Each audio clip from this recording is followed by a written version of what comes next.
हम्म. माझं picture spot होतंय सगळ्यांना. हो सर. माझ्या स्क्रीनवर ते छोटं दिसतंय. एक मिनिट. तुम्हाला स्पॉटलाइट केले.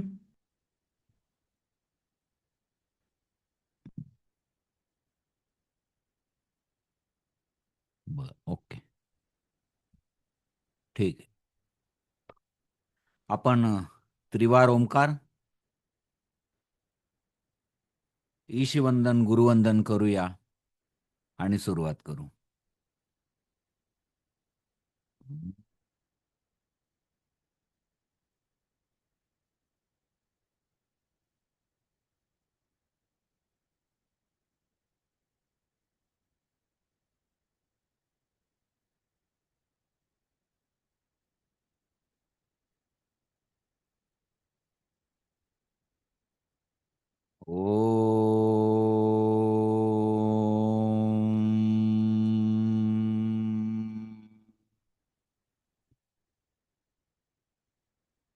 योगेन चित्तस्य पदेन वाचां मलं शरीरस्य च वैद्यकेन योपाकरोत्तं प्रवरं मुनीनां पतंजलिं प्राञ्जलिरानतोऽस्मि.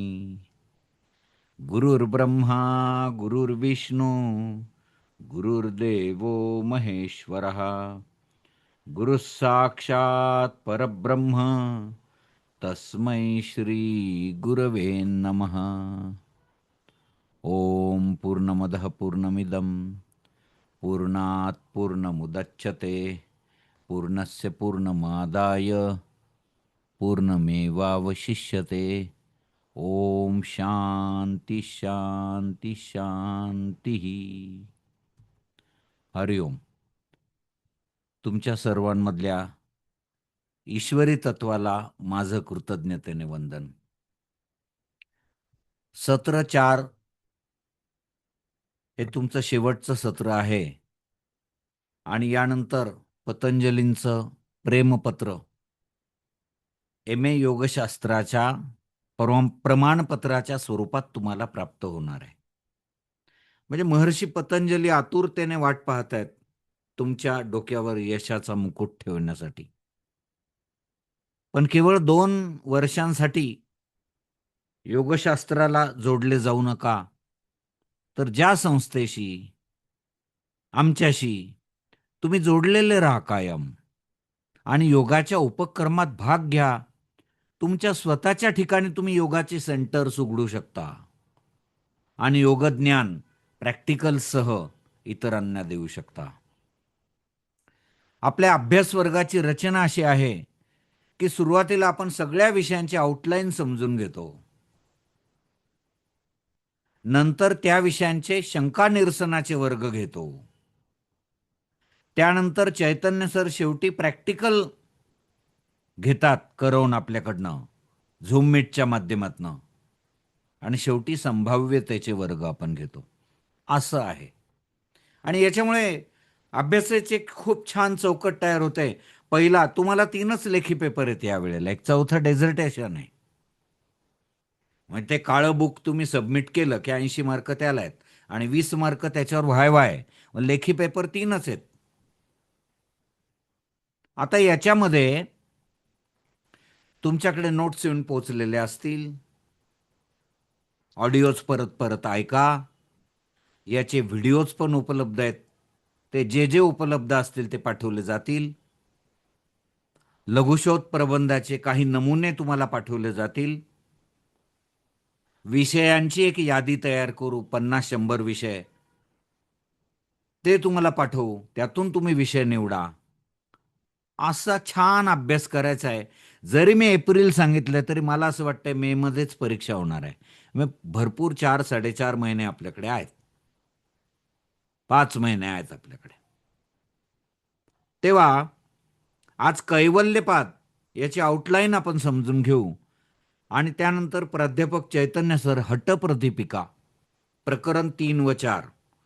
मग समजा आज प्रकरण 3 ची झाली तर पुढच्या आठवड्यात 4 ची होईल आउटलाईन. असं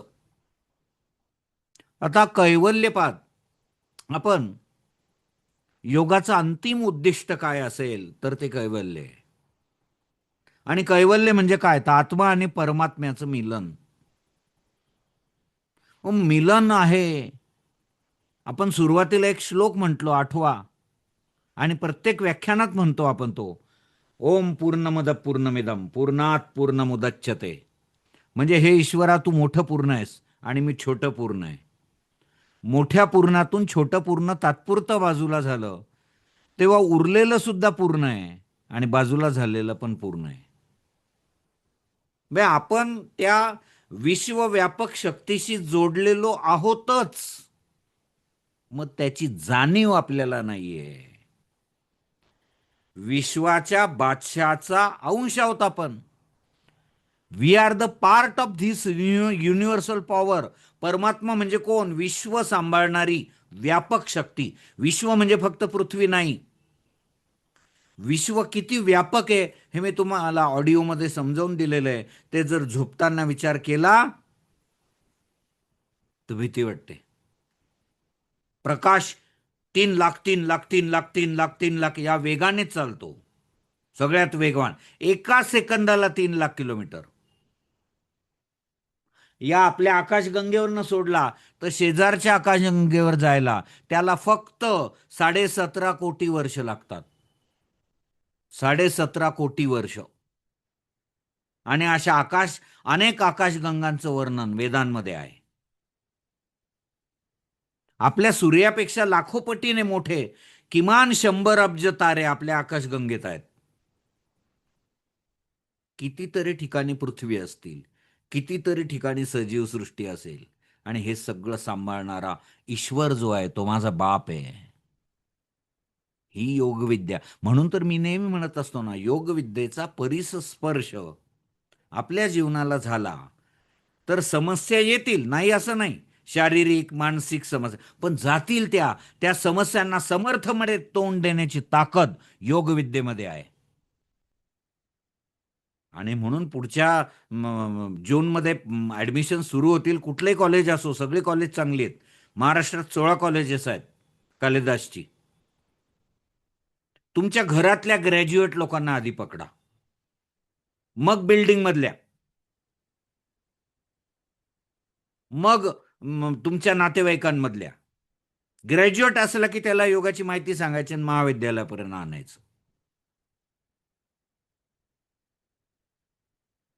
सगळे शारीरिक मानसिक व्याधी, सगळ्या त्यांना समर्थपणे तोंड कसं द्यायचं. कुटुंबातून योगाचा सुगंध आला पाहिजे. आणि म्हणून अर्जुनाला उपदेश केलाय भगवान योगेश्वरांनी की तस्मात योगी भव. तस्मात इंजिनियर भव नाही, तस्मात डॉक्टर भव नाही, तस्मात योगी भव. मग कैवल्यपादामध्ये वेगळं काय आहे? आत्मा आणि परमात्मा हा एकच आहे. फक्त परमात्मा म्हणजे विश्व सांभाळणारी व्यापक शक्ती, आणि आत्मा म्हणजे शरीर सांभाळणारी. आपलं शरीर सांभाळलं जात आहे की नाही? मला सांगा, 99% शरीर आपल्या हातात नाही. हृदयाचं पंपिंग आहे का आपल्या हातात? नाही. श्वासोश्वास आहे का आपल्या हातात? नाही. मेंदूमधले केमिकल्स आहे का आपल्या हातात? नाही. किडनीचं फंक्शन आहे का आपल्या हातात? नाही. डायजेस्टिव्ह फंक्शन आहे का आपल्या हातात? नाही. ब्लड सर्क्युलेशन आहे का आपल्या हातात? नाही. एंडोक्राइन ग्लँड्स आहे का आपल्या हातात? नाही. 99% metabolism I cannot control. It is controlled by the universal power. आत्मा आणि परमात्मा जोडलेला आहे, पण त्याची जाणीव आपल्याला नाही, ती जाणीव करून घ्यायची. म्हणून कैवल्यपाद आहे. फक्त 34 सूत्र आहेत. तुमच्या समोर एक खूप मोठा महासागर पसरलेला आहे. खूप मोठा महासागर. तो महासागर म्हणजे परमात्मा आहे, आणि त्याचा वाटीत काढलेला थेंब म्हणजे आत्मा. आता सांगा, दोघांच्या क्वालिटीत काही फरक असेल का? महासागराची आणि वाटीतल्या थेंबाची क्वालिटी आर द सेम, आहे की नाही? हा, त्यांची डेन्सिटी मोजा, घनता तीच. त्यांची सलायनिटी मोजा, तीच. त्यांच्यातल्या क्षारांचं प्रमाण मोजा, तेच. म्हणजे परमात्म्याच्या क्वालिटी माझ्यात आहेत. मी परमात्म्याचा अंश आहे, मी ऑलरेडी जोडलेलाच आहे त्याच्याशी. पण ती जाणीव करून घ्यायची आहे, आणि म्हणून कैवल्यपाद आहे. मग आता या कैवल्यपादाचे 34 जे सूत्र आहेत त्याचे आम्ही 9 गट पाडलेत. ते लिहून घ्या तुमच्या टिपणवहीमध्ये. नेहमी व्याख्यानांना आपले आता मस्त व्याख्यानं सुरू झालेले आहेत. पहिले आउटलाईनचे सगळे व्याख्यानं संपवून घेऊ आपण, सगळ्या विषयांचे आउटलाईन. आज पहिला विषय खतम होतोय. असे 3 विषय आउटलाईन सगळ्या समजून घेतल्या की मग डेझर्टेशनचा विषय कसा निवडायचा, त्याच्या आधी 100 विषयांची यादी तुम्हाला पाठवून देऊ. ऑडिओ ऐकायला सुरुवात करा. ऑलरेडी केली असेल, योग वाशिष्ठ्याचे ऐकून झाले असतील असं मी गृहीत धरतो. कैवल्यपादाच्या आसपासून ऐकायला सुरुवात करा. कैवल्यपाद आणि हटप्रदीपिका रोज 2 तास ऑडिओ लिसनिंगला द्यायचे, 2 ते 3 तास. आणि तुमचं गृहकृत्य करत असताना द्या. आणि मग लेझर टाइम मध्ये रिकामा वेळ मिळाला की मग नोट्स वाचा, मग टिपणवहीमध्ये काढलेले ॲडिशन्स त्याच्यात टाका. कॉलेजमध्ये शिकवलं जाईल याची वाटच पाहिजे नाही. आत्तापासून सुरुवात करा. मग आता 9 गट आहेत. पहिला गट लिहून ठेवा टिपणवहीमध्ये. गट 1, त्यात एकच सूत्र आहे. सूत्र 1, सिद्धींची कारणे. गट 1, सूत्र 1, सिद्धींची कारणे. मस्त शीर्षक दिलेले. गट 2, सूत्र 2 व 3. गट 2, सूत्र 2 व 3, पुनर्जन्म. गट 3, सूत्र 4 ते 6. गट 3, सूत्र 4 ते 6, मूळ चित्त व निर्माण चित्त. मूळ चित्त व निर्माण चित्त. गट 4, सूत्र 7 ते 12. सूत्र 7 ते 12, कर्म व कर्म विपाक. विपाक म्हणजे कर्माचं फळ. कर्म व कर्म विपाक, सगळी कार्मिक थिअरी सांगितलेली. पुढे गट 6, सूत्र 13 ते 16. गट 5, सूत्र 13 ते 16, विज्ञानवादाचे खंडन. गट 6, सूत्र 17 ते 20. गट 6, सूत्र 17 ते 20, चित्ताचे स्वरूप. गट 7, सूत्र 21 ते 24. गट 7, सूत्र 21 ते 24, विज्ञानवादाचे खंडन. गट 8, सूत्र 25 ते 29. सूत्र 25 ते 29, धर्ममेघ समाधी व कैवल्याभिमुखता.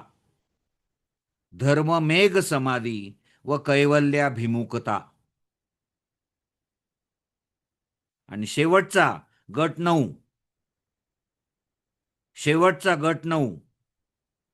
सूत्र 30 ते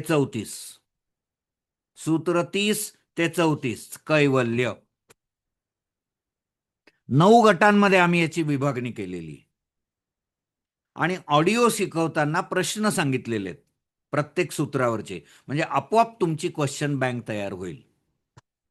आणि त्याच्या बाहेरचं अर्ध्या मार्काचं सुद्धा येणार नाही, येतच नाही. आणि शेवटी संभाव्यतेचा आपण जो विचार करतो त्यातली संभाव्यता 99% तीच येते.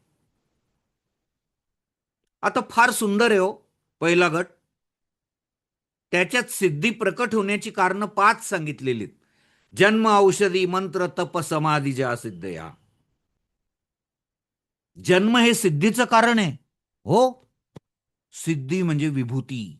तुम्ही गेल्या सत्रात शिकलात ना, विभूती, विशेष घटना, नेहमी न घडणारी घटना, एखादा अदृश्य झाला सिद्धी, आकाशातनं उडाला सिद्धी. हनुमंतांकडे अष्टसिद्धी होत्या आणि जे हनुमंताची उपासना करतात त्यांना ते अष्टसिद्धी देतात. अष्टसिद्धी नवनिधी के दाता. तेव्हा या सिद्धी आहेत. मग या सिद्धी प्रकट होण्याची कारण जन्म, औषधी, मंत्र, तप, समाधी. मग जन्म हे पण सिद्धीचं कारण आहे का? हो. विशिष्ट योनीमध्ये जन्म घेतला की ती सिद्धी मिळते. याचं उत्तम उदाहरण आहे ते म्हणजे विहंग, आकाशात उडणारा पक्षी.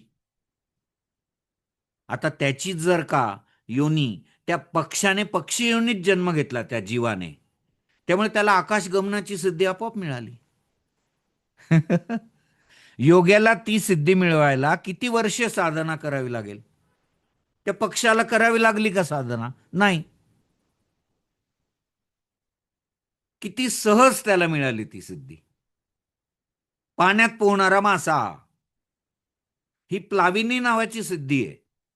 त्याला अनेक वर्ष साधना करावी लागते. माशांनी साधना केली का? नाही. पिल्लू झालं तेही पाण्यात पोहतंय, पाण्यात राहत आहे. म्हणजे जन्म हे सिद्धीचं कारण आहे. अशी 5 कारणे ऑडिओमध्ये खूप छान शिकवली. हा गट पहिला आहे. आता गट दुसरा काय आहे? तर दुसरा गट आहे पुनर्जन्म आणि नैसर्गिक प्रवृत्ती. काय होतं माहिती का? आपला जन्म जो आहे ना, पुढचा जन्म हा आपल्या कर्मांवरती अवलंबून असतो. ही सगळी कार्मिक थिअरी सांगितलेली. सूत्र क्रमांक 2 व 3 त्यामध्ये त्यामध्ये काय सांगितलेलं आहे की आपण जे शुभ आणि अशुभ कर्म करतो त्यामुळे आपला पुढचा जन्म तयार होतो. ईश्वर प्रत्येक गोष्टीत हात घालत नाही. ईश्वराने ॲटो प्रोग्राम सेट केलेला आहे. त्याच्या हाताखाली मंत्रिमंडळ आहे. वनदेवता, जलदेवता, वरुण देवता, सूर्यदेवता, अग्निदेवता, पर्जन्य देवता, या सगळं ते खातं सांभाळतात. त्या देवतांचा कोप झाला की आधी दैविक दुःख भोगावी लागतात आपल्याला. भूकंप, महापूर, सुनामी येतात. पण आपले शुभ आणि अशुभ कर्म हेच आपला पुढचा जन्म ठरवतात. कसा? तर प्रकृतीचा आपूर असतो. प्रकृती, तुम्ही सांख्यदर्शनात पहिल्या सत्रात अभ्यास केलाय. ह्या प्रकृतीकडे इतकं इतकं इतकं इतकं पंचमहाभूतांचा साठा आहे. पृथ्वी, आप, तेज, वायू, हे हे कधीच संपत नाही प्रकृतीमधले. म्हणून प्रकृती पाहिजे तेवढे शरीर बनवू शकते, पाहिजे तेवढे जन्म, पाहिजे तेवढे सजीव. या जगात अब्जावधी सजीव आहेत, मोजता येणार नाही इतके. माणसं तर किती आहे. मला तर नेहमी आश्चर्य वाटतं, माणसाकडे काय आहे चेहऱ्यावरती? 1 नाक, 2 डोळे, 2 कान, 2 ओठ, बस एवढंच. आणि एवढ्याच मटेरियलमधून त्याने किती व्हरायटी निर्माण केली. बापरे बापरे बापरे बाप, 7 अब्ज. प्रत्येकाचा चेहरा वेगळा आहे. आता कसा काय वेगळा आहे ते सांगता येणार नाही कोणाला. पण प्रत्येक हा गणपतराव आणि हा शंकरराव हे ओळखता येतं की नाही आपल्याला? ही ईश्वराची लीला आहे. प्रभू, ही तुमची लीला आहे. तुम्ही असा चेहऱ्यावर हात फिरवला आणि प्रत्येकाचा चेहरा वेगळा झाला. आणि ते प्रकृतीकडनं तुम्ही करून घेतलं. प्रकृती ईश्वराचा आदेश मानते. या प्रकृतीचा आपूर आहे आणि तो आपूर जात्यंतर परिणाम घडवून आणतो. हे या दोन्ही सूत्रात दिलेले. जात्यंतर परिणाम म्हणजे काय? एका जातीच्या देहातून दुसऱ्या जातीच्या देहात जाणे. भले मनुष्य मनुष्याच्या देहात गेला किंवा मनुष्य गाढवाच्या देहात गेला, काही चालतं. आपले शुभ अशुभ कर्म तो वाफा फोडतात आणि पाणी त्या वाफ्यात जातं. तो जन्म, ते शरीर आपल्याला मिळतं. यापूर्वी आपले लाखो जन्म झाले, यानंतर आपले लाखो जन्म होणार आहे. आपल्या कर्मांवरती आधारित आहे. अनुकूल जन्माला रमणीय चरण जन्म म्हणतात आणि प्रतिकूल जन्माला कपूय चरण जन्म म्हणतात. हे या दुसऱ्या गटात आहेत. आज काही शिकवायला मी बसलेलो नाहीये.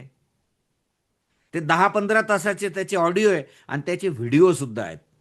समोर लावायचे लॅपटॉपवर, मस्त लेक्चर चालू आहे असं समजून ऐकायचं, नोट्स काढायच्या, टिपणं काढायची आणि ऑडिओ ऐकायचे काम करत असताना. पुढे तिसरा गट जो आहे, त्या तिसऱ्या गटामध्ये सूत्र 4 ते 6 असे 3 सूत्र आहेत. मूळ चित्त आणि निर्माण चित्त. आता होतं काय माहिती का, योग्याला कैवल्याकडे जाण्याची खूप घाई झालेली आहे. वास्तविक कैवल्यापर्यंत जाण्याची साधना करण्यासाठी भगवद्गीता सांगते की अनेक जन्म घ्यावे लागतील आपल्याला, बहुनाम जन्मनाम अंते. पण योग्याला तेवढं नाहीये. शेवटचा जन्म घेऊन संपवून टाकायचं आणि ईश्वराकडे निघून जायचं. मग म्हणून तो काय करतो, त्याचं एक मूळ चित्त असतं आणि एक मूळ शरीर असतं. आणि आत्तापर्यंतच्या मिळालेल्या योग सामर्थ्यामुळे तो अनेक निर्माण चित्त निर्माण करतो. 10, 20, 30, 40 आणि प्रत्येकाला एक एक शरीर निर्माण करतो. आणि त्या बाकीच्या चित्तांना सांगतो की तुम्ही माझ्या पूर्वीच्या संचित राहिलेल्या फलोन्मुख भोगवासना भोगून टाका. समजा 100 असतील त्याच्या संचितातल्या फलोन्मुख भोगवासना, त्या भोगून तर संपवाव्याच लागतील, प्रारब्धात आल्यात त्याच्या. मग तो 10 शरीर निर्माण करेल, 10 चित्त निर्माण करेल, निर्माण चित्त, आणि 10 शरीर निर्माण करेल आणि प्रत्येकाला 10-10 वासना वाटून टाकेल. भोगा तुम्ही. आणि त्याच्या मूळ चित्त आणि मूळ शरीराच्या साह्याने निर्विघ्नपणे तो निर्बीज समाधीचा म्हणजे कैवल्याची साधना करायला लागतो. काय सुंदर युक्ती आहे. मूळ शरीर आणि मूळ चित्त याच्या साह्याने तो निष्प्रतिबंधपणे कैवल्याची साधना करू लागतो आणि या बाकीच्या निर्माण चित्त आणि निर्माण शरीरांना फलोन्मुख वासना भोगायला देतो. त्यांचा कर्माशय परत निर्माण होत नाही. ते चित्त विलीन होऊन जातात तत्वामध्ये आणि हे शरीर जे ते पंचमहाभूतांमध्ये विलीन होऊन जातात. वासना भोगून संपल्या की एकाच जन्मात तो सगळ्या वासना भोगतो आणि एकीकडे कैवल्याची साधना करत कैवल्य प्राप्त करतो. असा हा गट आहे तिसरा. चौथा गट आहे कर्म, कर्म विपाक. मग आता याच्यामध्ये कर्म आहे, मग ते कर्माचे प्रकार आहेत, मग ती कार्मिक थिअरी आहे. बघा, लक्षात ठेवा, आपण जर काही चुका केल्या, आपण जर काही पातकं आपल्या हातून घडली, तर ईश्वर माफ करतो, कर्म माफ करत नाही. हीच कार्मिक थेअरी महर्षी पतंजलीने खूप सुंदर समजावलेली. कर्माचे 4 प्रकार शिकवलेत तुम्हाला. एक शुभ कर्म आहे, दुसरं अशुभ कर्म आहे, तिसरं मिश्र कर्म आहे, हे तिन्ही सामान्य माणसाची कर्म आहेत, आणि चौथं योग्याचं कर्म आहे, ते अशुक्ल आणि अकृष्ण आहे. त्याच्यावर फार छान प्रकार येतो तुम्हाला. अरे इतकं सुंदर आहे कार्मिक थिअरी ही. एक गोष्ट सांगतो मी तुम्हाला. एक मुलगी होती, यथावकाश तिचं लग्न झालं, अत्यंत श्रीमंत घरात तिचं लग्न झालं, अतिशय. आणि पूर्वीचा काळ तो, तेव्हा काही मोबाईल, कॉम्प्युटर, पेजर असं काही नव्हतं, फोन. तेव्हा मुली सासरी जायची आणि तिथून 8 दिवसांनी 4 आण्याचं पत्र घेऊन ते लिहायची. 4 आण्याला पत्र मिळायचं, पोस्ट कार्ड. आणि ते खुशालीचं पत्र घरी आलं की आई वडिलांनी ते वाचलं की तोपर्यंत त्यांचा जीव टांगणीला लागलेला असायचा. ते पत्र वाचलं की मग जीव भांड्यात पडायचा. ती मुलगी एवढ्या मोठ्या घरात गेलेली, बंगला मोठा, दाराशी 4 गाड्या, 4 फॅक्टऱ्या. ती मुलगी खुशालीचं पत्र लिहिते की मी खूप इथे आनंदात आहे, माझे सासू सासरे खूप प्रेमळ आहेत, माझे दीर ननंदा माझ्यावर प्रेम करतात, माझा पती अतिशय चांगला आहे, 4-4 फॅक्टऱ्या सांभाळतो, सुख आमच्या घरात पाणी भरतंय, मी बंगल्यात राहते, मी खूप आनंदी आहे. आणि शेवटची ओळ ती लिहिते, इथे आम्ही रोज शिळं खातो. आणि ते पत्र टाकते पोस्टात. ते जातं पोस्टमास्टरकडे शिक्का मारायला. तो पोस्टमास्टर हिच्या सासऱ्याचा लंगोटी यार. तो शेवटची ओळ त्याच्या वाचनात येते की इथे आम्ही रोज शिळं खातो. तो पत्र ते पाठवत नाही पुढे, खिशात ठेवतो आणि सासऱ्याला बोलवतो, तिच्या सासऱ्याला म्हणजे स्वतःच्या मित्राला, आणि म्हणतो बघ तुझ्या सूनबाईने काय लिहिलं. तोही वाचतो सासरा. सगळं चांगलं लिहिलं आणि शेवटचं वाक्य असं का लिहिलं, आम्ही कधी शिळं खातो, हिला खाऊ घालतो. राग येतो त्याला, साहजिक आहे. तो काय करतो, ज्याने लग्न जुळवलं त्या मध्यस्थाला बोलवतो, तिकडचे 4 लोक, इकडचे 4 लोक, बैठक भरते घरात. आणि त्याच्यात सुनबाईला बोलवतो, सुनबाई इकडे ये. ती आली की तिच्या पुढ्यात ते पत्र टाकतो आणि सांगतो, सांग तू शेवटची ओळ अशी का लिहिली, की इथे आम्ही रोज शिळं खातो, तुला कोण शिळं खाऊ घालतं, का लिहिलं तू असं. ती सुनबाई होती MA योगशास्त्र झालेली. म्हणजे तत्वज्ञानाचा अभ्यास झाला होता तिचा. ती म्हणाली, आपण मला सांगा, आपल्याचकडे बंगला का, कित्येक लोकांना राहायला घर नाहीये, आपल्याच फॅक्टऱ्या का, आपल्याचकडे इतकं सोनं नाणं का, आपणच इतके वैभवात का, आपल्यापेक्षा जास्त 10 पट प्रयत्न करणारे जगात खूप आहेत, पण त्यांच्याकडे नाही, आपल्याचकडे का, कारण आपले मागच्या जन्माची चांगली कर्म आहेत आणि देव त्याची फळं देतोय आपल्याला. म्हणजे आपण शिळं खातोय की नाही, मागच्या जन्मीची कर्म आपण आत्ता खातोय, म्हणजे आपण रोज शिळं खातो. पण पुढच्या जन्मी मला अनुकूल जन्म मिळावा म्हणून आत्ता मी चांगली कर्म करतोय का, इतरांना जीवन विकासात मदत करणे, चांगले देवाचे सिद्धांत घरोघर जाऊन सांगणे, भजन पूजन अर्चन करणे, आध्यात्मिक साधना करणे, दुसऱ्या माणसाला जीवन विकासा, तुम्ही योगाकडे एखाद्या माणसाला ओढून आणलं ना, तर ती तुमची पुण्य येते, सत्कर्म आहे, देव लिहून ठेवेल, त्याचं फळ तुम्हाला पुढच्या जन्मी देईल. जेवढ्या लोकांना तुम्ही MA योगशास्त्राकडे आणाल, कारण त्याचं जीवन बदलून जाईल.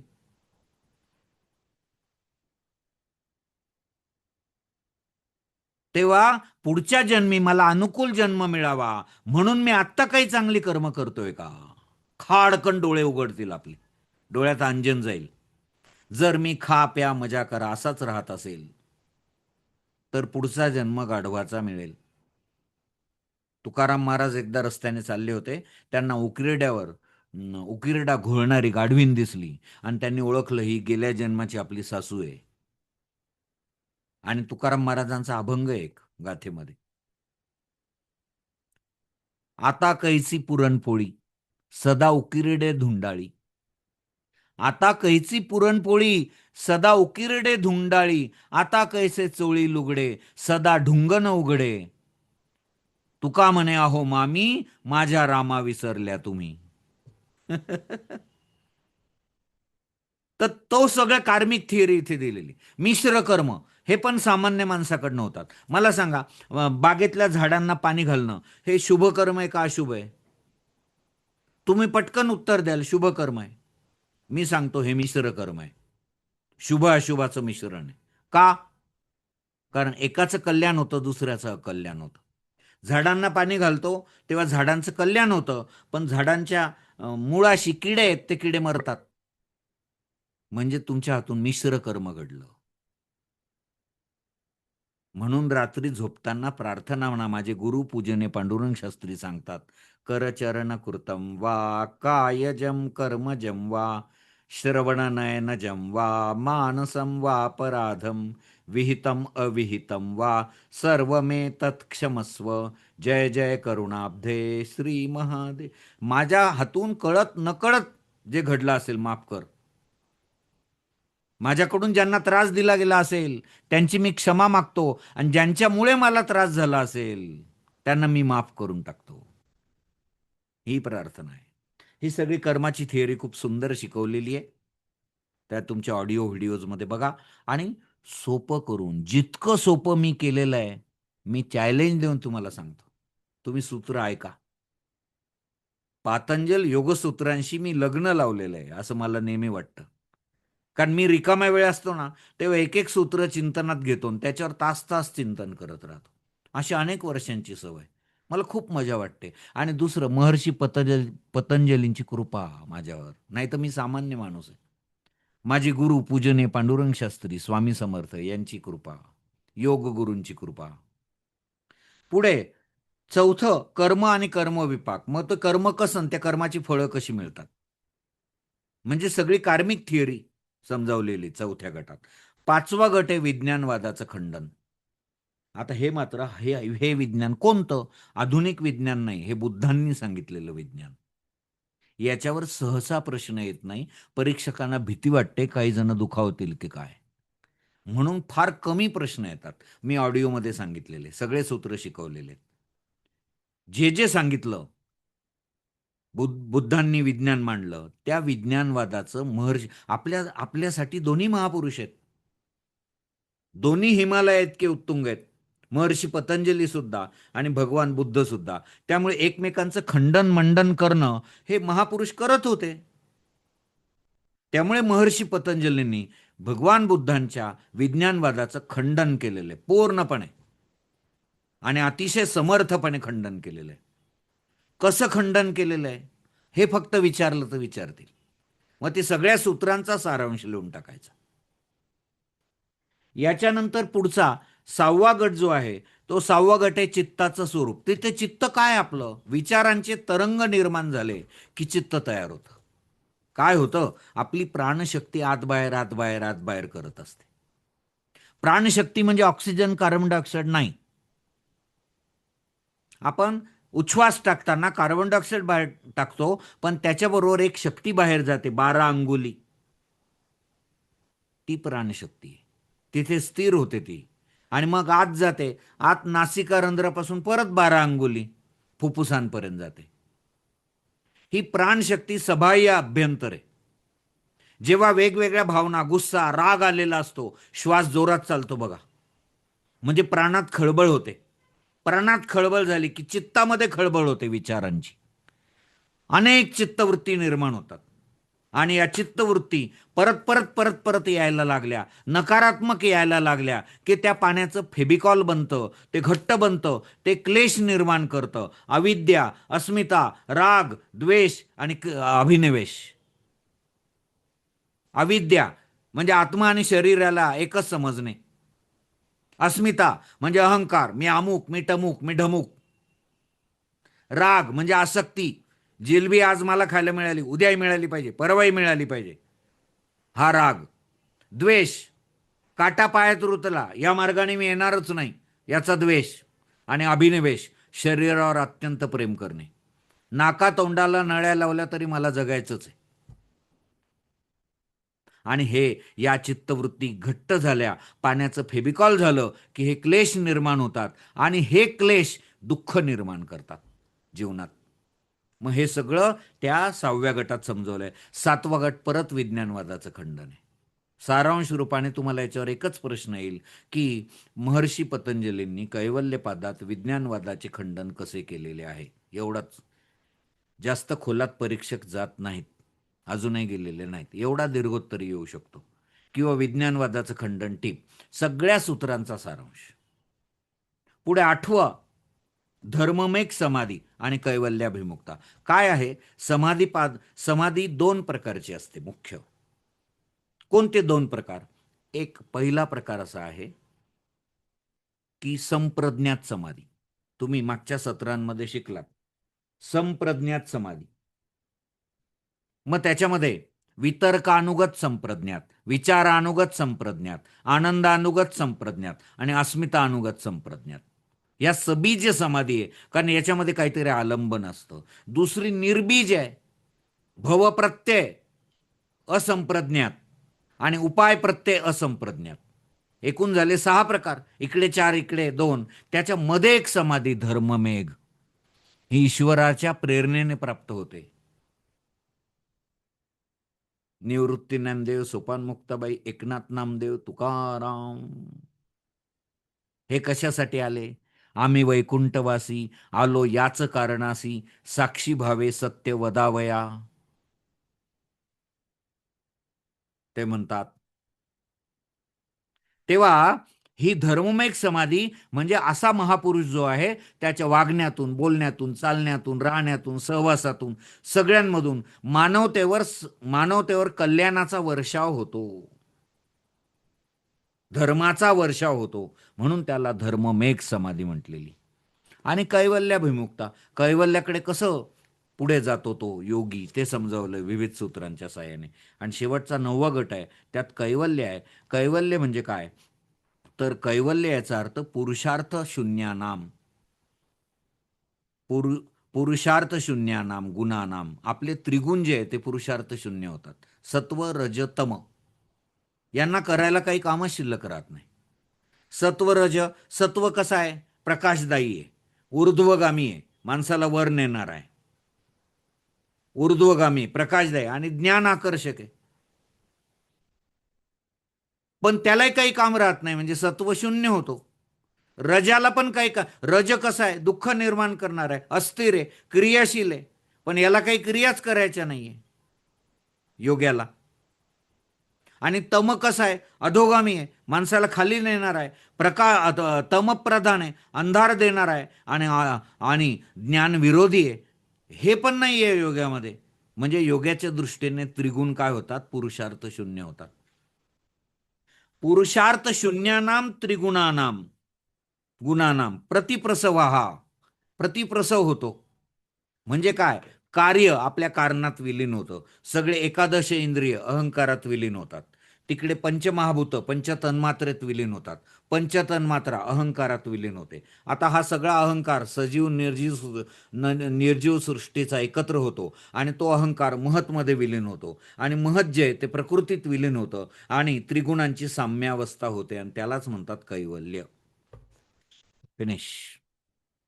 कैवल्यपादाची आउटलाईन मी तुम्हाला 30-35 मिनिटात सांगितली. मी 15 मिनिटात सांगणार होतो, पण काही इलाज नाही. आता चैतन्य सर आपल्याला हटप्रतिभिकेचं फक्त 3रं प्रकरण आज सांगतील. 4थं प्रकरण पुढच्या वेळेला. आणि आम्ही तुमच्या बाकीच्या ज्या जे ॲडमिशन घेत आहेत त्यांच्या नोट्स पाठवायला सुरुवात, बाकीच्या काही जणांना मिळाल्याही असतील, मिळाल्या नसतील तर तसं ग्रुपवरती टाका. तर मी तुमची रजा घेतो. हरिओम. ओम सहनाववतु सहनौ भुणक्तु सह वीर्यं करवावहै तेजस्विनावधीतमस्तु मा विद्विषावहै. ओम शांती शांती शांती. मला फक्त एक सांगा की कैवल्यपाद आता तुमच्या दृष्टिक्षेपात आला की नाही, की काय आहे नेमकं कैवल्यपादामध्ये? मग इतका छान अभ्यास आपल्याला करायचा आहे सगळ्या विषयांचा. ठीक आहे. हरिओम. Over to you Chaitanya sir. Yes sir.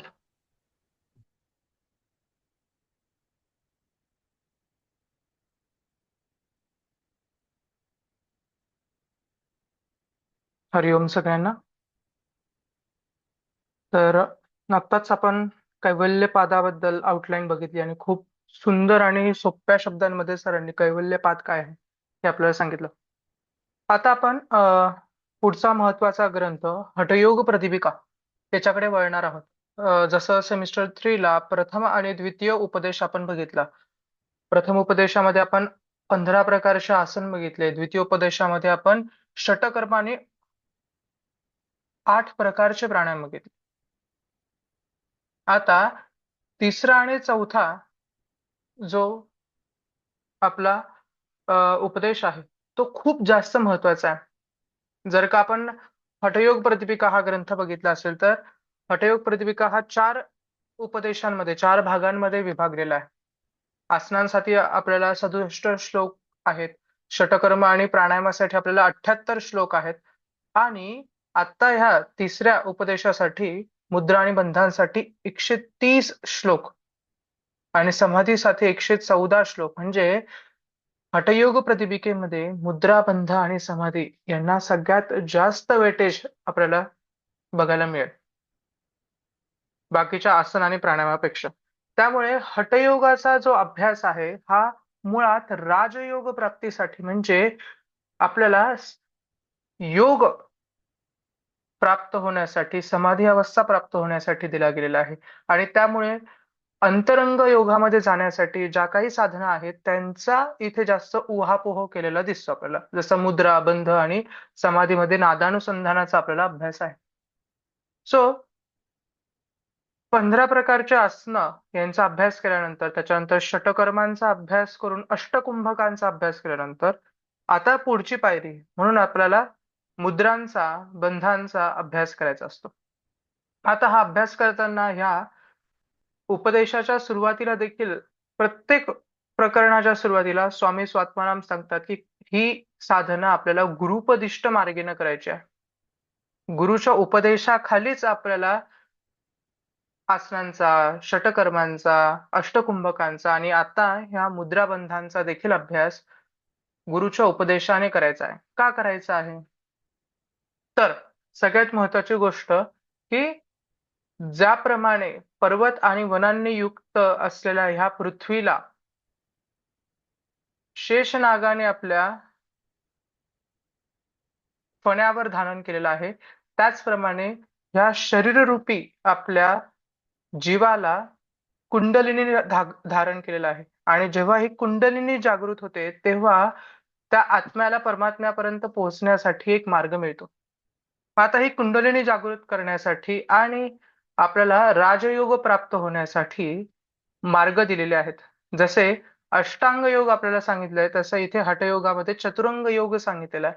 आणि ह्या चतुरंग योगामध्ये मुद्रा आणि बंध ह्या सगळ्यात महत्वाच्या गोष्टी आपल्याला दिलेल्या आहेत. मग या मुद्रांच्या अभ्यासाने काय होतं? तर मुद्रा आणि बंधांच्या अभ्यासाने सगळ्यात महत्वाची गोष्ट म्हणजे कुंडलिनी जागृत होण्याचं कार्य केलं जातं. आपल्याला माहिती आहे की आपल्या शरीरामध्ये षटचक्र आहेत. मूलाधार चक्र, स्वाधिष्ठान चक्र, मणिपूर चक्र, अनाहत चक्र, विशुद्ध चक्र, आज्ञा चक्र आणि सहस्रार चक्र. आता ह्या सातही चक्रांचा भेद होण्यासाठी आपल्याला ती शक्ती एककेंद्रित करावी लागते. आणि जेव्हा ती शक्ती एककेंद्रित होते, तेव्हा कुठे जाऊन एक एक चक्र हे भेद होतात. आणि ह्या चक्रांचं भेदन होत असतानाच आपल्या शरीरामधल्या एनर्जी लेवल्स ह्या वाढत जातात. आता प्रॅक्टिकली ह्या गोष्टी जेव्हा आपण बघतो, हठयोगाचा अभ्यास हा ऍक्च्युली प्रॅक्टिकली जेव्हा आपण अनुभवतो, तेव्हा आपल्याला हठयोग जास्तीत जास्त समजायला लागतो. जेव्हा आपण ह्या मुद्रांचा अभ्यास योग्य वेळ आणि जास्तीत जास्त मनपूर्वक करूया, तेव्हा आपल्याला आपल्या शरीरामध्ये काय बदल होतोय, आपल्या शरीरामध्ये काय प्रतिसाद दिला जातोय, ह्या गोष्टी कळायला लागतात. आणि त्यामुळे आपल्याला ह्या प्रकरणामध्ये कुंडलिनी जागृतीसाठी मुद्रा आणि बंधांचा अभ्यास शिकायचा आहे. आता हे होत असताना आपल्या शरीरामध्ये 3 प्रकारच्या ग्रंथी आहेत. त्या 3 प्रकारच्या ग्रंथींचं देखील भेदन या हठयोगाच्या अभ्यासाने आपल्याला बघायला मिळतं. तर सगळ्यात पहिले आपल्या अनाहत चक्राच्या इथे, हृदयस्थानाच्या इथे ब्रह्मग्रंथी आहे. ब्रह्म म्हणजे काय? उत्पत्तीचं स्थान आहे. आपल्या भावभावनांची उत्पत्ती जिथे होते. जिथे आपलं शरीर हे निर्मळ असतं. जिथून भावना निर्माण होऊन त्याला बुद्धीचा आणि आपल्या भावनांचा स्पर्श होऊन, आपल्या अस्तित्वाचा स्पर्श होऊन त्या प्रकट केल्या जातात. ती ही जी आपली ब्रह्मग्रंथी आहे. तर कुंडलिनी जागृत होत असताना जशी-जशी ती आपल्या सांसारिक जे चक्र आहेत ते संपवून आध्यात्मिक चक्रांमध्ये प्रवेश करते. सांसारिक चक्र कोणते आहेत? तर मूलाधार चक्र, स्वाधिष्ठान चक्र आणि मणिपूर चक्र. हे आपल्याला ह्या आपल्या सांसारिक जीवनामध्ये स्थिर राहण्यासाठी मदत करत असतात. आणि जेव्हा ह्या 3 चक्रांपासून आपण वरती अनाहत चक्र, विशुद्ध चक्र, आज्ञा चक्र ह्या आध्यात्मिक चक्रांकडे वळतो, तेव्हा एक-एक ग्रंथीचं भेदन व्हायला लागतं. तर सगळ्यात पहिले अनाहत चक्र, जिथे आध्यात्मिक शक्ती जागृत व्हायला लागते, तिथे ब्रह्मदेवाचं स्थान आहे. तर मुद्रा आणि बंधांच्या अभ्यासामुळे ही ब्रह्मग्रंथी देखील आपली भेदन होतं. आणि त्यानंतर आपल्या कंठस्थानामध्ये विष्णू ग्रंथी आहेत, जिथे आपलं विशुद्ध चक्र स्थित आहे. तो पालन करण्याचं काम करतो. आपण बघूया, की आपल्या शरीरामध्ये वेगवेगळ्या प्रकारच्या ग्लँड्स आहेत. त्याच्यातली एक महत्वाची ग्लँड्स आपल्या विशुद्ध चक्राजवळ आहे. ती कोणती आहे? तर थायरॉइड ग्लँड. आपल्या शरीरातल्या प्रत्येक ग्लँड ह्या आपल्या हार्मोन्सला बॅलन्स करण्याचं काम करत असतात. म्हणजे काय करत असतात त्या? स्थितीचं काम करत असतात, चालवण्याचं काम करत असतात. आपलं शरीर ज्या ग्लँड्समुळे चालतं, ते कार्य इथे घडत असतं. आणि तिथे विष्णू ग्रंथी आहे. त्याचं भेदन होतं. आणि त्याच्यानंतर आपल्या आज्ञाचक्राच्या इथे रुद्र ग्रंथी आहे, की तिथे लयाचं कार्य आहे. लय कसला होतो? आत्म्याचा परमात्म्यामध्ये लय होतो. हे गुरु आणि शिष्याचं स्थान आहे. शिष्य जेव्हा गुरुप्रती पूर्णपणे समर्पित होतो तेव्हा ही आज्ञाचक्राच्या ज्या 2 पाकळ्या आहेत त्यांचं भेदन होऊन कुंडलिनी सहस्रार चक्रापर्यंत पोहोचत असते आणि पूर्णपणे आपलं मिलन आपल्या स्वशी होत असतं. जसं आता सिन्नरकर सरांनी समुद्राचं पाणी आणि त्याच्यामधून काढलेला एक पाण्याचा थेंब यांचं उदाहरण दिलं. जेव्हा हा पाण्याचा थेंब पुन्हा त्या समुद्राच्या पाण्यामध्ये मिसळला जातो, तो समुद्र बनतो. तो वेगळं पाणी राहत नाही. त्याचप्रमाणे आपला आत्मा त्या परमात्म्यामध्ये पोहोचल्यानंतर ह्या बाकीच्या अस्तित्वाची काहीही गरज भासत नाही. मग अशा प्रकारे आपल्याला मूलाधार चक्र, स्वाधिष्ठान चक्र, मणिपूर चक्र ही आपली दैनंदिन जीवनामध्ये उपयोगात आणणारी चक्र त्यांचं भेदन होऊन पुढे जाऊन आपण जेव्हा ब्रह्मग्रंथी, विष्णुग्रंथी आणि रुद्रग्रंथी म्हणजे अनाहत चक्र, विशुद्ध चक्र आणि आज्ञाचक्र यांचा भेद करतो, तेव्हा आपली कुंडलिनी सहस्रार चक्रापर्यंत म्हणजे जिथे आपला उगम झालेला आहे. आपलं शरीर कसं आहे? आपल्या शाखा ह्या खाली पसरलेल्या आहेत आणि त्याचे जे काही मूळ आहे, ते वरती आहेत. त्या मुळापर्यंत आपण पोहोचतो. ऊर्ध्वमूल अधःशाखा आपण ज्याला म्हणत असतो. मग ह्या प्रकारे आपल्याला सगळ्या प्रकारच्या मुद्रांचा आणि बंधांचा अभ्यास केल्यानंतर कुंडलिनी जागृतीसाठी मदत होते. मग आता हे सांगत असताना एक-एक सूत्रामध्ये अगदी डिटेलमध्ये त्यांनी दिलंय, की सुषुम्ना नाडी प्राणासाठी कशी सुखदायी होते. जिथे चित्त कसं निरालंब होतं आणि मृत्यूची भीती कशी नाहीशी होते. हे आपल्याला बघायचंय. आता ह्या हठयोगामध्ये सुषुम्नेला वेगवेगळ्या प्रकारची नावं दिलेली आहेत. जसं शून्य पदवी, ब्रह्मरंध्रा, महापथ, स्मशान, शांभवी, मध्यमार्ग. आता हे वेगवेगळे शब्द सुषुम्नेला का वापरले असतील? जेव्हा आपण सुषुम्ना नाडीमध्ये आपला प्राण स्थिर करतो, तेव्हा आपली स्थिती ह्या वेगवेगळ्या प्रकारची होत असते. त्यामुळे त्याला ही वेगवेगळी नावं दिलेली. जसं की शून्य पदवी. कोणत्याही प्रकारची पदवी किंवा भूषण किंवा विशेषण लावू शकत नाही, अशी जी स्थिती आहे, तिला शून्य पदवी म्हटलं जातं. आणि सुषुम्नेमध्ये जेव्हा आपला प्राण स्थिर होतो, त्यावेळेस कशाशीही त्याची तुलना केली जाऊ शकत नाही. त्याला विशेषण लावलं जाऊ शकत नाही. त्यामुळे सुषुम्नेला शून्य पदवी म्हटलं झालंय. त्याच्यानंतर आहे महापथ. महापथ म्हणजे काय? सगळ्यात महत्वाचा मार्ग. जसं राष्ट्रपती किंवा पंतप्रधान किंवा कोणी महत्वाची व्यक्ती आल्यानंतर एखादा मार्ग पूर्णपणे मोकळा केला जातो. सगळी ट्रॅफिक थांबवली जाते आणि त्या गाड्यांना जाऊ दिलं जातं. त्या पद्धतीने जेव्हा प्राण ह्या सुषुम्नेमध्ये स्थित होतो, तेव्हा प्रत्येक चक्राचं भेदन होऊन तिथले ट्रॅफिक हटवून त्या शक्तीला ऊर्ध्वगामी केलं जातं. आणि मोक्षाप्रत जाण्याचा राजमार्ग तिथे मोकळा होतो. त्यामुळे ह्या सुषुम्नेला महापथ म्हटलं गेलेलं आहे. त्याच्यानंतर आहे ब्रह्मरंध्र. सुषुम्नेला ब्रह्मरंध्र पण म्हटलेलं आहे. ब्रह्मरंध्र म्हणजे काय?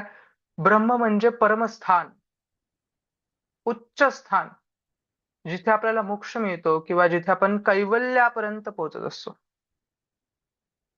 मग हे उच्च स्थान जे आहे ते आपलं ब्रह्मरंध्राचं आहे आणि जिथे कुंडलिनी आपली पूर्णपणे येऊन थांबते आणि जीवाचं परमात्म्याशी मिलन होतं, असं आपलं सहस्रार चक्र.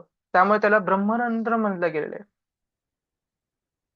त्यानंतर अजून एक महत्वाचं विशेषण दिले गेले ते म्हणजे स्मशान. आता सुषुम्नेला स्मशान का बरं म्हणावं? त्याच्या मागे काहीतरी कारण आहे.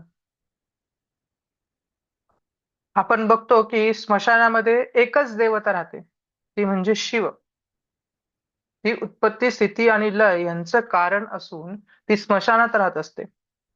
आणि जेव्हा व्यक्ती हा प्रवृत्ती मार्गापासून विमुख होऊन निवृत्ती मार्गामध्ये जातो, तेव्हा त्याला अंतिम सत्य कळतं. जेव्हा आपण कोणाच्या मृत्यूच्या वेळेस स्मशानात जातो, तेव्हा तिथे वेगवेगळे विशेषण लिहिलेले असतात, वेगवेगळे माहितीपट लिहिलेले असतात, वेगवेगळ्या प्रकारचे ओव्या लिहिलेल्या असतात, की मृत्यूनंतर आपलं काय होतं, आपण इथे काय येतो आणि आपल्याला शेवटी इथेच येणं आहे, हे जेव्हा समजतं आपल्याला, तर स्मशान याच्यासाठीच सुषुम्नेला म्हटलंय की सगळं काहीही केल्यानंतर आपल्याला शेवटी प्राणाला सुषुम्नेमध्येच आणणं आहे. जोपर्यंत आपण प्राणाला सुषुम्नेमध्ये आणत नाही, तोपर्यंत जीवाचं अंतिम सत्य तो जाणू शकत नाही. बाहेरून कितीही तत्वज्ञानाचा आपण अभ्यास केला की असं असं केल्यानंतर असं असं होतं, परंतु आपल्याला त्याचा एक्सपिरियन्स करायचा असेल तर सगळ्यात महत्वाची गोष्ट की आपल्याला तो अनुभव घ्यावा लागेल. आणि योग मार्ग आपल्याला अनुभव घ्यायला शिकवतो. आमचे गुरु आम्हाला सांगायचे की योग कशासाठी करायचा, तर मृत्यूसाठी योग करायचा. मृत्यूसाठी योग करायचा म्हणजे काय, की मृत्यू हा समजून त्याच्यापर्यंत पोहोचण्यासाठी हे शरीर तयार करायचंय. म्हणजे आपल्यामधलं भय काढून टाकायचंय, अभय बनून आपण त्या मृत्यूला सामोरं जायचंय. म्हणून सुषुम्नेला स्मशान म्हटलं गेलेलं आहे. तर अशा पद्धतीने वेगवेगळे विशेषण ह्या सुषुम्नाला दिले गेलेले आहेत. ओके. तर आता कुंडलिनी जागृतीसाठी आपल्याला हठयोग प्रदीपिकेत वेगवेगळ्या प्रकारचे उपाय सुचवले गेलेले आहेत. जसं आपण पहिले 15 आसनांचा अभ्यास बघितला, त्या आसनांच्या अभ्यासाने देखील कुंडलिनी जागृत होते. अष्टकुंभकाच्या अभ्यासाने देखील कुंडलिनी जागृत होते. आणि आता पुढे आपल्याला मुद्रा आणि बंधांचा अभ्यास दिलेला आहे. ह्या मुद्रा आणि बंधांच्या अभ्यासाने देखील कुंडलिनी जागृत होते. तर वेगवेगळे आपल्याला पर्याय कुंडलिनी जागृतीसाठी यामध्ये दिले गेले, की ज्या योग्याला कुंडलिनी जागृत करायची त्याला आपल्या मूल मूलाधार चक्रामध्ये जी काही सुप्त अवस्थेमध्ये जी सर्पिणी आहे तिला उठवायचंय, आणि ती एवढी सुप्त अवस्थेमध्ये आहे की तिला पकडून तिला जागृत केल्याशिवाय ती जागी होणार नाहीये. आणि तिला पकडून तिला जाग करायचं आहे तर आपल्याला त्याचा विधी आपल्या गुरूंकडनं समजून घेणं गरजेचं आहे. त्यामुळे योग साधना करताना आपल्याला गुरुची सगळ्यात महत्वाची गरज असते. आता आपण म्हणू की आपण वेगवेगळ्या ग्रंथांमधून प्राणायाम शिकतोय किंवा मुद्रांचा अभ्यास, बंधांचा अभ्यास शिकतोय आणि आम्ही रेग्युलर प्रॅक्टिस करतोय. आणि आपल्याला जे काही ग्रंथामध्ये दिलेले आहेत त्या कोणत्याच प्रकारच्या अनुभवांचा प्रत्यय येत नाहीये. का बरं येत नाहीये? आपण ग्रंथ वाचत असताना फक्त ग्रंथांमध्ये काय काय गोष्टी दिलेल्या आहेत त्याला प्रयोगामध्ये आणण्याचा प्रयत्न करतो. पण ग्रंथाच्या सुरुवातीला ज्या गोष्टी दिलेल्या असतात गुरुपदिष्ट मार्गेनं, तो गुरुपदिष्ट मार्गेनं जोपर्यंत आपण अनुभवत नाही तोपर्यंत आपल्याला ह्या गोष्टी समजणारच नाही. भगवान श्रीकृष्णाने देखील सांदीपनी ऋषींना आपला गुरु करून घेतलं. भगवान श्रीरामाने देखील वशिष्ठांना आपलं गुरु करून घेतलं. प्रत्येक देवाने मनुष्य जन्म घेतल्यानंतर आपल्याला त्या मनुष्याच्या मर्यादेमध्ये ठेवून एका व्यक्तीला गुरु केलं. तेव्हा कुठे जाऊन ते देव पदापर्यंत परत पोहोचले. त्यामुळे कोणत्याही प्रकारची साधना करत असताना प्रत्येक वेळेस एक महत्वाची गोष्ट लक्षात घ्यायची आहे की आपल्याला सरेंडर होणं गरजेचं आहे. जोपर्यंत आपण सरेंडर होणार नाही तोपर्यंत आपल्याला कोणत्याही प्रकारच्या फळाची अपेक्षा करताच येणार नाही. कितीही आपण 4-4 तास 5-5 तास साधना करत असू, आपल्याला गुरु हा महत्वाचा असतो, त्याचा आशीर्वाद महत्वाचा असतो. आणि त्याने सांगितल्यानंतर काम केलं तर जे काम 5 तासात होणार होतं ते अगदी कमी वेळात होऊ शकतं, कारण की त्याने सांगितलेल्या मार्गाने आपण जातोय. मग आता हठयोग प्रदीपिकेमध्ये रोज सकाळी 1.5 तास, सायंकाळी 1.5 तास उजव्या नाकपुडीने पूरक करून सर्पिणीला परिधानी युक्त म्हणजे म्यानातून तलवार जशी बाहेर काढली जाते तसं त्या सुषुम्ना नाडीमध्ये आणण्याचा प्रयत्न करायचा. मग आता हे करण्यासाठी त्रिबंधयुक्त प्राणायाम करणं गरजेचं आहे. जो काही आपण प्राणायाम करणार आहोत, भस्त्रिकेचा अभ्यास असणारे, सूर्यभेदन प्राणायाम असणारे, त्याला त्रिबंधयुक्त करावं लागेल. तेव्हा कुठे जाऊन ही सर्पिणी जागृत व्हायला मदत होईल. मग याच्यासाठी वज्रासनामध्ये बसून, पद्मासनामध्ये बसून, सिंहासनामध्ये बसून जे आसन चतुष्टय आपल्याला सांगितले होते पहिल्या उपदेशामध्ये, त्यांचा इथे उपयोग करून त्याला अष्टकुंभकाची जोड देणं गरजेचं. तेव्हा कुठे जाऊन आपली कुंडलिनी जागृत आहे. मग आता हे करत असताना कुंडलिनी चालनाचे त्यांनी वेगवेगळे पर्याय सांगितलेले आहेत. की कुंडलिनी चालनालाच इथे शक्ती चालन असं म्हटलं जातं. आणि ही शक्ती चालन करण्यासाठी सगळ्यात महत्वाची गोष्ट, रोज 2 मुहूर्तांपर्यंत निर्भयपणे आपल्याला शक्तीचालन करावं लागतं. आता एक मुहूर्त 24 मिनिटांचा, म्हणजे 2 मुहूर्त आपले 48 मिनिटाचे. असे दिवसातून आपल्याला 2 वेळा कमीत कमी ही साधना करायची असते. आणि किती दिवस? एक मंडल पूर्ण होतं. आता मंडल म्हणजे काय? 40 दिवसांचं एक मंडल पूर्ण होतं. आता 40 दिवस सतत ही साधना करत गेल्यानंतर आपोआप आपल्या नाड्या शुद्ध व्हायला लागतात. आणि जेव्हा नाडी शोधन होतं, तेव्हा पुढे जाऊन आपण त्या सुषुम्नेमध्ये प्राण आणि अपानाला एकत्रित जाऊन ऊर्ध्वगामी करू शकतो. आणि तेव्हा आपली सुषुम्ना जागृत होते. मग आता हे कुंडलिनी जागृतीसाठी आपल्याला सगळ्यात महत्वाची गोष्ट काय आहे? मुद्रांचा अभ्यास करणं. मुद्रांचा अभ्यास करत असताना सगळ्यात सोपी गोष्ट आपल्याला लक्षात ठेवायची, की मुद्रा म्हटल्यानंतर आपल्याकडे पैसे याला पण मुद्रा म्हटलं जातं. त्याच्यानंतर वेगवेगळ्या शास्त्रीय नृत्यांमध्ये ज्या हस्तमुद्रा केल्या जातात, ज्या चेहऱ्याच्या मुद्रा केल्या जातात, ज्या शरीराच्या मुद्रा केल्या जातात, अशा वेगवेगळ्या प्रकारच्या मुद्रा आहेत.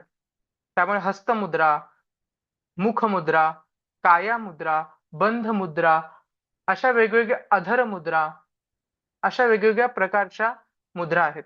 आता ह्या मुद्रांचा जेव्हा आपण अभ्यास करतो, तेव्हा आपल्या शरीरामध्ये शक्ती जागृत व्हायला सुरुवात होते. आता याच्यामध्ये आपल्याला सगळ्यात महत्वाची मुद्रा म्हणजे बंध मुद्रांचा अभ्यास आपल्याला करायचा आहे. तर आपल्या शरीरामध्ये ज्या मुद्रा असतात, त्या मुद्रांचा अभ्यास केल्यानंतर आपल्याला कुंडलिनी जागृतीसाठी सहाय्य होतं. आपल्या शरीरातले जे पंचकोश आहेत, त्याच्यातले जे बाहेरचे कोश आहेत, अन्नमय कोश, प्राणमय कोश, मनोमय कोश, यांना बॅलन्स ठेवण्यासाठी मदत होते. आणि जेव्हा आपण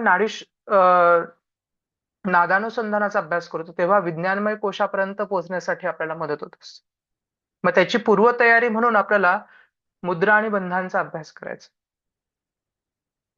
आणि ह्या मुद्रांच्या अभ्यासाने देखील वेगवेगळ्या प्रकारच्या अनिमादी सिद्धी प्राप्त होतात. आता ह्या अष्टसिद्धी कोणत्या आहेत हे सगळ्यांना माहिती आहे आपल्याला. अनिमा, महिमा, गरिमा, लघिमा, प्राप्ती, प्राकाम्य, ईशत्व, वशित्व. शरीर लहान करणं, मोठं करणं, वजन हलकं करणं, जड करणं, वेगवेगळ्या आकारामध्ये आपल्या शरीराला नेणं, जे पाहिजे त्या गोष्टी प्राप्त करून घेणं, ईश्वराप्रत पोहोचणं आणि कोणत्याही सजीव निर्जीव गोष्टीला आपल्या वशामध्ये आणणं. अशा वेगवेगळ्या प्रकारच्या अष्टसिद्धी आपल्याला प्राप्त होऊ शकतात. फक्त ह्या गोष्टीचा अभ्यास करत असताना गुरुपदिष्ट मार्गेनं ही गोष्ट लक्षात ठेवली पाहिजे. तर अशा पद्धतीने आज आपण मुद्राभ्यासाचे फायदे काय आहेत, मुद्राभ्यास करत असताना कोणत्या 6 चक्रांचा आपण भेद करतो, त्याच्यामधल्या 3 ग्रंथींचा कसा भेद करतो हे आपण बघितलं. साधारणतः आता 9 वाजलेले आहेत. तर पुढचा अभ्यास जो आहे आपण, की कोणत्या मुद्रा आहेत, त्यांचा अभ्यास कसा करायचा आणि त्याच्यामधून आपल्याला काय-काय फायदे मिळतील, हा आपण पुढच्या सत्रामध्ये घेऊया. ओके? तर सगळ्यांना हरिओम. प्रार्थनेसाठी तयार व्हायचंय. सिट स्ट्रेट, बॅक स्ट्रेट, त्रिवार ओंकार आणि शांती मंत्र म्हणूया. दीर्घ श्वास घ्या. हळवारपणे श्वास सोडा. दीर्घ श्वास घ्या.